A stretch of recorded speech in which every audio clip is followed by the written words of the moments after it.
back to our program. Next on Iron Will. Someone doesn't want Will to finish the race. Catch him. Stop him. And the pressure doesn't let up. Can Will survive long enough to finish the race? Now it's down to you and me, Boyka. Don't miss the exciting conclusion of Iron Will. Next on the magical world of Disney. Next on The Rescuers Down Under. Oops. McLeach tricks Cody into leading him to the eagle's nest. I didn't make it all the way through 3rd grade for nothing. But can Bernard and Bianca survive long enough to warn Cody about McLeach's plan? No! Oh, no! Don't miss the exciting conclusion of The Rescuers Down Under, as well as a look behind the scenes of Walt Disney's new live-action movie, 101 Dalmatians, next on the magical world of Disney. As humans, I think we do judge, and they do think that we have our own set beliefs and we impose them on others, and if they're not following it, I think it's very hard for other people to unconditionally love someone who doesn't do the same as them or believe the same as them. I think that that's very hard for people to do. Interesting. They all thought love should be unconditional. Yeah, but nobody seemed to think it could actually be done. Which brings us back to you and your boyfriend. Would you just give it up? Well, you did never answer the question. Which was, what if Kevin put a condition on your relationship to have sex or he was leaving? Enough, you guys. okay, Enough. your love's unconditional, but you don't believe in sex before marriage. So, what if he made sex a condition? If you wanted him to stay with you? Yeah.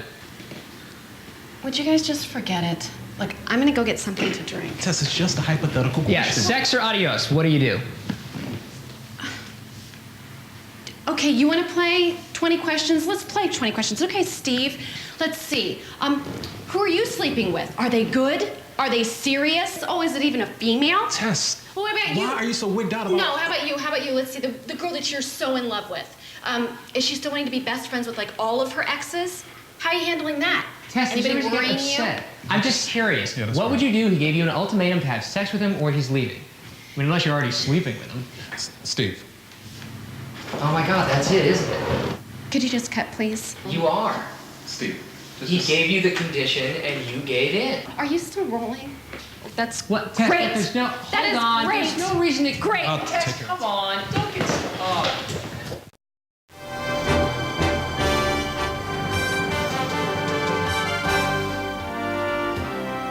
Welcome to Secrets of Success, the program about people of strength, people of persistence, people who are successful in business. These are their stories.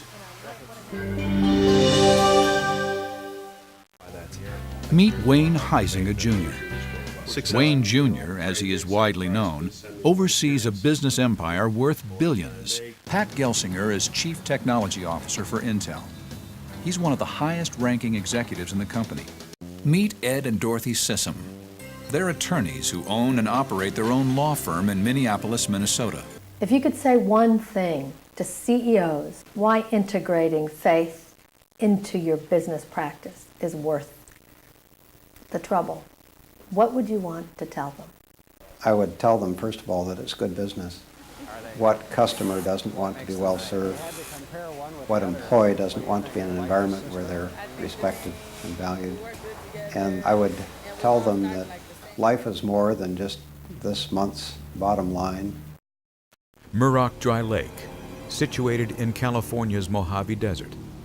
65 square miles of hard-packed, alkali-laced sand, rock, and scorching heat. The death-still air had been mostly silent here, but the silence would not last. This desolate, isolated section of America was chosen to play an historic role in shaping the world's technological future.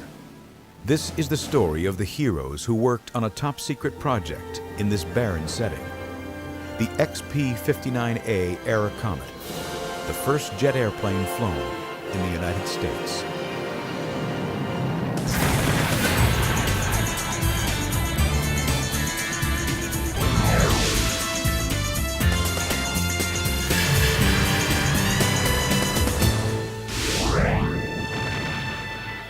Bell's chief engineer, Harland Poyer, quickly chose a small engineering staff to oversee the secret project.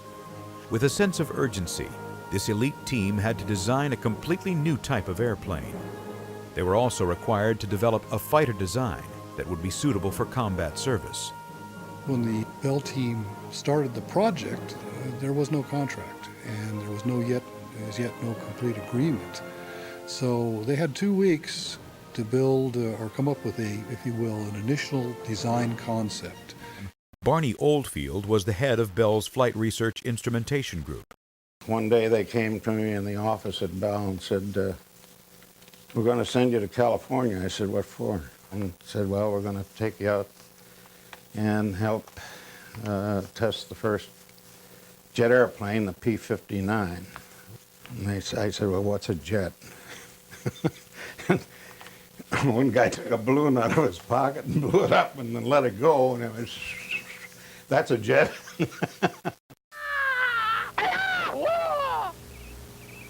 I got it,